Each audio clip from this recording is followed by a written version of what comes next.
Melihat perkembangan sepak bola timnas Indonesia yang menarik perhatian mata dunia.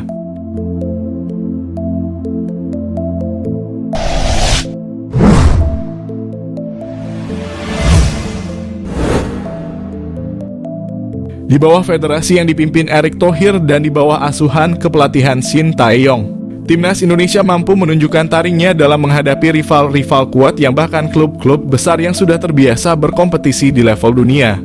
Melihat kondisi timnas Indonesia saat ini yang menjadi perbincangan karena hasil positif yang diberikan, kini banyak mereka para pemain keturunan yang menginginkan untuk dipanggil Indonesia.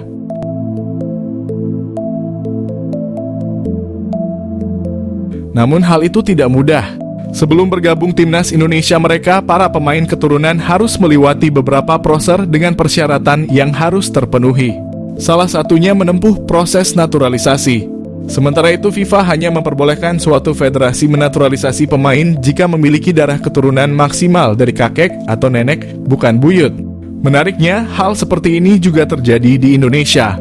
Banyak pemain yang katanya punya darah keturunan, tapi tak mendapat restu dari FIFA untuk membela Indonesia.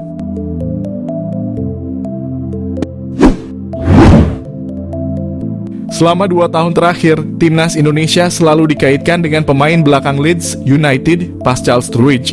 Dirinya memenuhi syarat untuk membela 3 negara, yakni Belanda, Belgia, dan Indonesia. Namun, sang pemain tak kunjung memutuskan nasibnya. Pascal justru lebih memprioritaskan Belanda dan Belgia ketimbang Indonesia. Namun rekan setim Pascal Struijk yakni Joel Piroe juga pernah dirumorkan memiliki darah Indonesia. Media-media Indonesia menyebut Piroe memiliki garis keturunan Jawa dari leluhurnya yang berasal dari Suriname.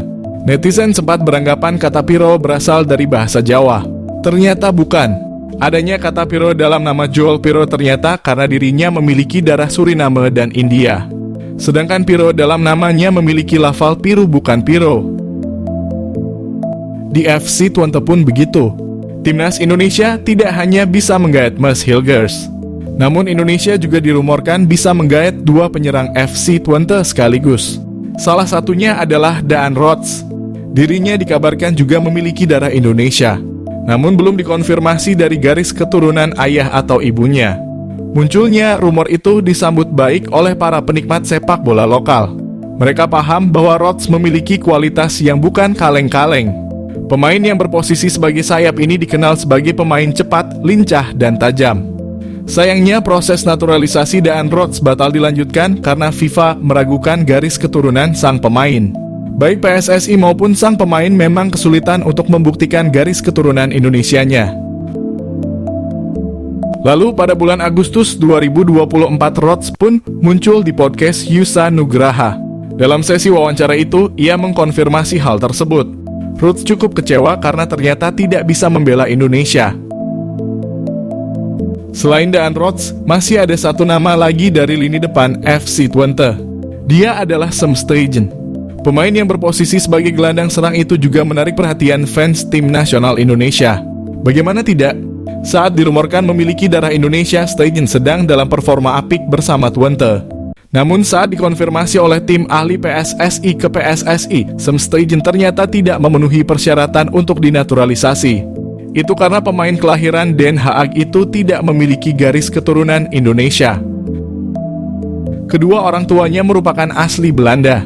Dan leluhur Sam Stegen pun murni orang Belanda, bukan Bleach First seperti Maarten Paes. Selanjutnya ada Rian Flamingo.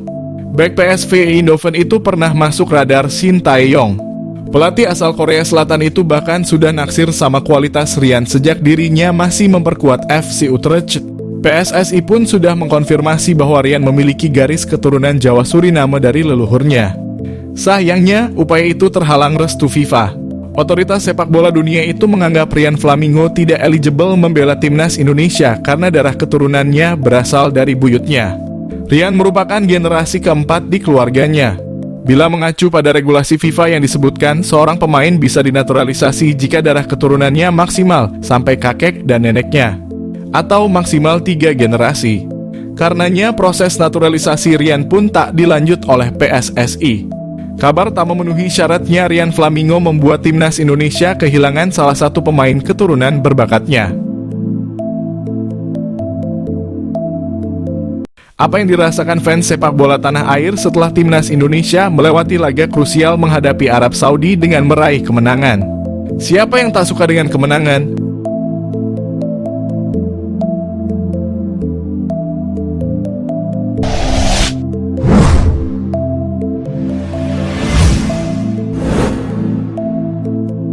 Secara naluriah, manusia pasti punya sebuah kepuasan tersendiri terhadap kemenangan.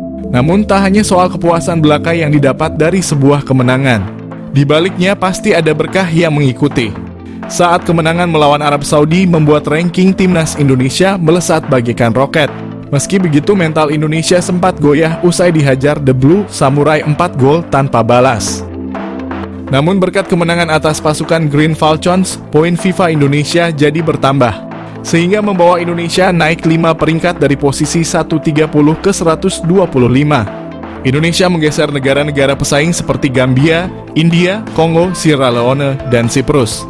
Kenaikan ranking FIFA ini bikin Indonesia jauh melangkahi rival abadinya, Malaysia. Harimau Malaya masih berada di peringkat 132 FIFA.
Ranking naik terus, di balik melonjaknya ranking timnas Indonesia.